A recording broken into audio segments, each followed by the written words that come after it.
from then to 2 years later, he was playing good enough for George Coleman. Now, in case the audience doesn't know who George Coleman is, George Coleman played with Miles Davis on Foreign More, My Funny Valentine. He was Wayne Shorter replaced him, and George Coleman was notorious along with Sonny Stitt for being hard on young musicians. If you went to go sing with George Coleman, you know, if you play jazz, before, you know that most blues, what are they going to call it, B flat or F? George Coleman would always call it B, or he'd call it a blues in C sharp, right? 2.5 years after that, right? Arthur played, I say good enough, he was at the point where George Coleman told him, this was when Wynton was on the scene. And by the way, they had a little, they didn't like each other. But I don't think Arthur, there was some kind of, I'm not sure of it, but there was some kind of shenanigans, you know. But George Coleman told Arthur, he said, you are the, Arthur told me, George Coleman said, man, you know, George Coleman told me last night. They used to go jam with him, and he used to. He told me that you are the inspiration for young people playing jazz. You are the inspiration. They used to play together, and you know, Pharoah Sanders used to play. Oh yeah. This is when the time when Arthur was really getting together. This is when Arthur was like a year later. Right. Pharoah came by, as well as a lot of musicians I listed here. Pharoah used to come around where Arthur was playing.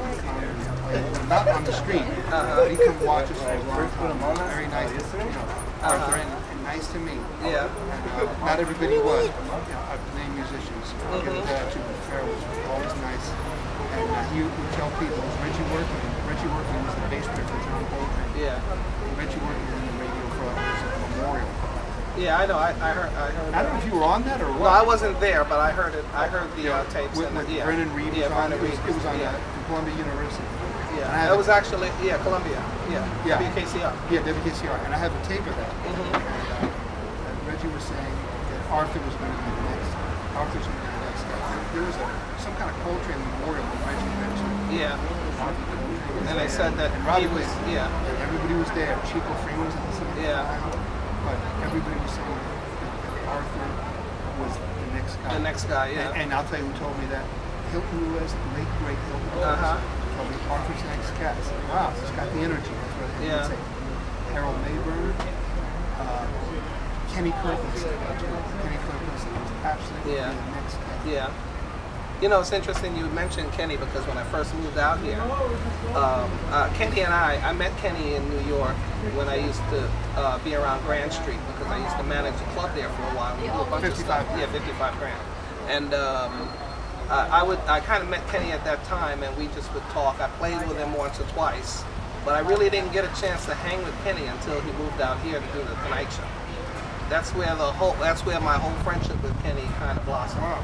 Because when I got out here, I gave him a call. I'm just jotting something down as you're talking so I don't forget. Yeah, I got out here and I gave him a call and we got together and you know, he had just kind of moved in and he was still in an empty apartment. I remember he just had like a Steinway piano and like, you know, sparse amounts of furniture and stuff like that. Did you meet him on the set? Something you were working on? How did? No, Kenny, I knew Kenny from New York, but I hadn't really got a chance because he was always on the road. Kenny was the most workingest cat, you know, back then in the business probably. He was always on the road. So for good reason. Yeah, right? we got. Oh yeah, everybody loved Kenny. Kenny was, you know, but I no really, weak points. Yeah, but we really got a chance to hang quite a bit. He was real good to me, you know. Matter of fact, he's one of my biggest inspirations on a close level on keyboards right now because it's like I really got a chance to sit with him and talk to him. We you know what I've learned is for me, it's you can share music, but it's more about really sharing life because life really translates into the music. So no matter how much music you learn, if you don't really experience a good piece of life and share, you know, the interaction of what life is, you're probably not doing a whole lot. Well, I think it needs to be balanced out, like this guy was saying. This guy down here, he was a really great player, but he was saying, he said, hey man, he thought we were kind of totally crazy. Yeah, yeah. Well, I got a life story, you know. But I mean, you know, he probably does, but I guess it has to balance out. There's a lot of guys who have incredible stories. Oh yeah. But there's got to be some practice time. You know? Oh, definitely. I mean, with Kenny, it was a good balance. Oh yeah, yeah. I had fun with him, really. So, and I always remember little things that people tell me, man. Kenny told me he grew up, I was going to buy a piano. I asked him, what piano you got? And he said, well, he had an old one at the time. He said, I grew up playing a Goldbrinson piano. So if anybody knows Kenny Kirkland, watch this video, they'll laugh. You know, so I really did know Kenny Kirkland. Yeah. So anyway, so then, so now how we get well, actually, I wanted to touch on how we met, because that was really interesting. So we're at the trumpet bit, so you met Winslow. Yeah, no, I met, well, how you and I met afterwards, but that's another story. That's a little bit down the road. Into that now? We'll get there. Okay. So after I met Winslow and Arthur and I hooked up at his rehearsal, we kind of, right from that point, I started immediately talking to him about playing guitar, because when I showed up at his rehearsal, he was sitting on the floor in the lotus position. Talking to him about playing guitar with you? You were with my player. group, yeah, with my group. You were playing bass at that time? Yeah, I was playing bass at the time. And we immediately started discussion on that. He took me around to his house. You know, we talked a little further. I met his moms at the time, and we just kind of put it all in motion. You know, but he was sitting on the floor in the lotus position playing a Telestar guitar. It's like, you know, like a $30 guitar? Yeah, it was like a $30 guitar, but I mean the stuff that he was doing on it was, at that time, he was more into like the Hendrix type, you know, type experience. So he was doing all of that type of stuff at that time. I want to let the people know the camera, yeah. I want them to know that when I met Arthur, he had just kind of told this band called Eternity. You were the bass player in Central Park, Long Museum. You guys used to open up for Larry Coryell. We opened up for Larry Coryell, That's who you are. Yeah. And you were just a guy, there's a lot of people that have stories about Arthur, but I want to say, even when we're touching how we met, the day that I met, that Arthur could be very misanthropic, because he shake hands, he didn't trust anyone, he didn't like people. In fact, he used to sit home, he wouldn't go to jam sessions with you. And I said, Arthur, you people know you, once you go to session, he goes, are you kidding, Charles? And hang out with musicians? Do you want to hang out with musicians?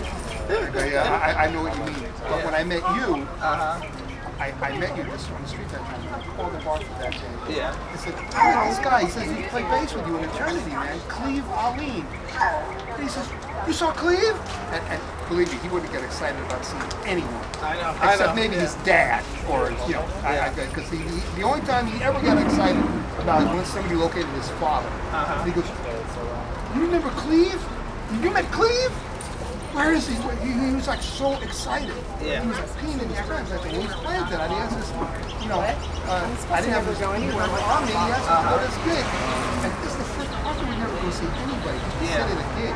Yeah. So I just want to put that there. Yeah. You know, he's one of the few people that he trusted in. We were like brothers, actually. That's absolutely true. Yeah. I know that. You know, I've never seen it. I've never saw the I've never in the room seen two guys. Arthur was just like, he was very close. Yeah, we were like brothers because, you know, I mean, we had an approach to the way we dealt with the music that was really special in the sense that we were going after something that was really distant and phenomenal.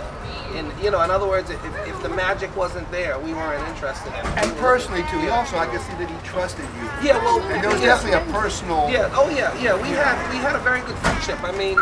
It was everything. That was what you're talking about. Yeah, that was the whole thing. It was everything in a nutshell. But also, you know, you got to remember, back then, the industry was not really interested in what we were doing.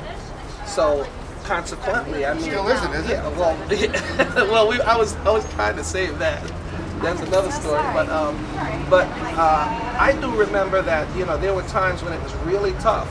Fortunately for me, I mean, I was a truck driver at the time, so I was making good money doing that. But when I met you, our Eternity. Well, yeah, during that period, I was a truck driver, you know. So I mean, I was making decent money, so I was able to kind of support all of the things I was doing without having to be scuffling like a lot of musicians were.